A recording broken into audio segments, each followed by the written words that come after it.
I'm going to review my favorite long distance running shoes. In particular, I'm going to focus here on the high end ones. So let's start with my single favorite pair.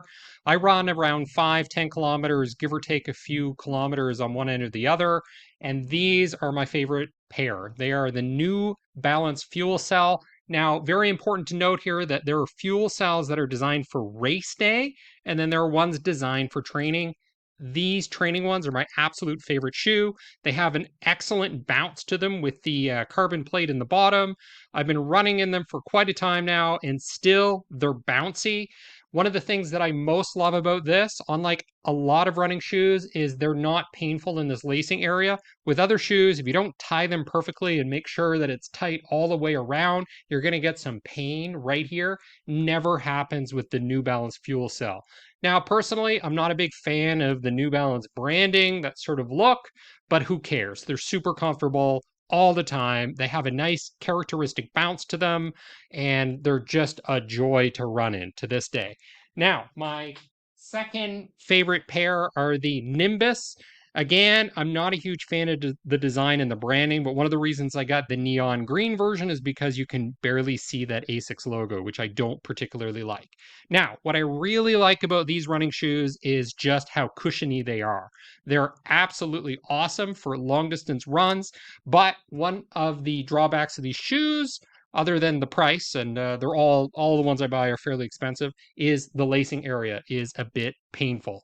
Now, perhaps not as bad as some of the other shoes, like the Nikes that I'm about to show you, but still not as good as the New Balance. But a great shoe to buy. I bought these on Amazon. My third favorite pair are these Nike. I believe these are the Invincible threes. Really wonderful to go for a run in these when you first get them. They're bouncy, they're cushiony, but I find that wears off very quickly. So maybe like after a week, you don't really notice it anymore. The lacing is a bit painful. I do like the extra cushioning, but I don't plan to buy these shoes ever again. I'm going to be switching to New Balance because that's the pair that I've been most confident running in over the last year or so. Now, there are a couple other pairs that I don't have here right now, but I'm going to talk about them. So next on the list is the Nike React Infinity Run. These were pretty good as a long distance running shoe. They're a bit boring though. There's not much bounce or fun to them. It's just sort of a very neutral, nice cushioning for long distance runs.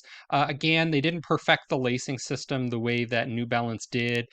Perhaps not even as good as the Asics Nimbus. But overall, I did like these shoes. I particularly like the design, a bit flashy, maybe not everyone's taste, but the kind of the purplish maroon look combined with the neon green. I did like that.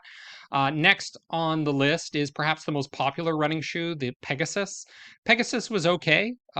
It's more of a medium or short distance running shoe. It's not really designed when you're getting up to, say, 10, 12 kilometers. It just doesn't have enough cushioning, but it's a good starter shoe. What I generally find with my shoes is I'm only going to run in them for about maybe 3 months based on the mileage that I'm putting in. So the durability of the shoe doesn't really matter that much, but it does in terms of am I going to be comfortable long distance? And it doesn't, the Pegasus just doesn't quite cut it. So it's highly likely that the next time I buy a pair of shoes, I'm going to go again with the New Balance Fuel Cell. Now, I know other companies are coming out with the carbon plate training shoes that are kind of the more daily trainer version of the race day shoe. My brother bought the Nike version of this. I haven't tried it myself, but I suspect that it's going to be somewhat of a similar experience to the New Balance. But I've been almost completely satisfied with the New Balance, other than perhaps the appearance, the comfort, the nice bounce that you get with it. The feeling like it's going to be fun to go for a run is great. And all of these shoes really did the job. And if you're only going to run in them for a few months, maybe 4 months, 5 months, it's you can't really go wrong. I find it a bit painful with that lacing area. So just keep that in mind when you're trying them on and finding a pair that's really right for you.